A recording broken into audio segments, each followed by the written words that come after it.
పోలీసోళ్ళు గన్నులు లాఠీల కంటే ఎక్కువ బుల్డోజర్లే అమ్ముకుంటున్నారు. నాకు తెలిసి రానున్న రోజుల్లో బుల్డోజర్ చట్టం అని ఒకటి తెస్తుండొచ్చుగా. ఎవ్వరైనా సరే మాటినకుంటే బుల్డోజర్లే రంగంలోకి దిగుతున్నాయి. చట్టం తన పని తాను చేసుకుంటూ పోతుంది అన్నట్టు బుల్డోజర్లు తన పని తాను చేసుకుంటూ పోతున్నది అనిపిస్తున్నారు. ఇన్నొద్దులు రౌడీలు గుండగాళ్ళు క్రిమినల్స్ ఇల్లు కొట్టేటందుకే బుల్డోజర్లు వాడుతున్నారు. ఇప్పుడు కూలిపోయిన కాపురాలు నిలబెట్టేటందుకు కూడా బుల్డోజర్లే వాడుతున్నారు కదా. సామభేద దండోపాయాలే అన్నట్టు యూపీలో బుల్డోజర్ ఉపాయం వచ్చిన కాంచి అందరూ బుద్ధిగా మసులుకుంటున్నారు కదా. రౌడీల ఇండ్లు ఊలగొట్టేటందుకే పోలీసోళ్ళు వీటిని వాడేటోళ్ళు, కానీ ఇప్పుడు కూలిపోయిన కాపురాల నిలబెట్టేటందుకు కూడా వాడుతున్నారు.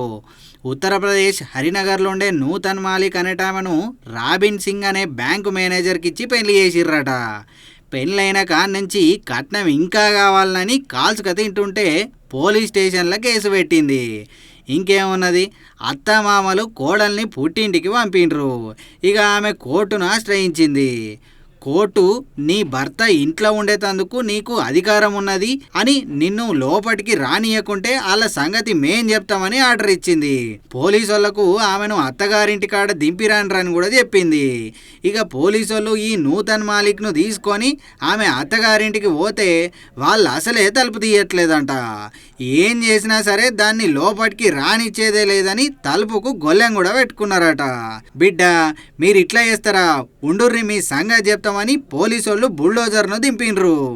మీరు గనక ఇప్పుడు తలుపులు తీయకుంటే ఈ బుల్డోజరు డ్యూటీకి ఎక్కుతుంది, అటెనక మీ ఇల్లు ఉండది, మీ ఇష్టం అనేసరికి దెబ్బకు దిగి వచ్చిండ్రట. మీకు దండం పెడతాం సారు, అంత పని చేయకుండ్రి అని కాళ్ళు పట్టుకున్నంత పని చేసి కోడలను ఇంట్లోకి తోలుకపోయిండ్రు. ఇప్పుడేదో భయానికి లోపలికి రానిచ్చుడు కాదు, ఆమెకేమన్నా అయితే మీ గుడ్లు వీకి గోళీలాడతాం, పోలీస్ ఆయన కావాలంటాడని ఆమె అత్తమామలకు భయం కూడా చెప్పిండ్రు. అటెనక ఆమెకు ధైర్యం చెప్పి ఆడికెళ్ళి కదిలిండ్రు. మరి నిజంగా ఇసోంటి ముచ్చట్లల్లా బుల్డోజర్ ట్రీట్మెంట్లు మస్తుగా పనిచేస్తున్నాయి కదా.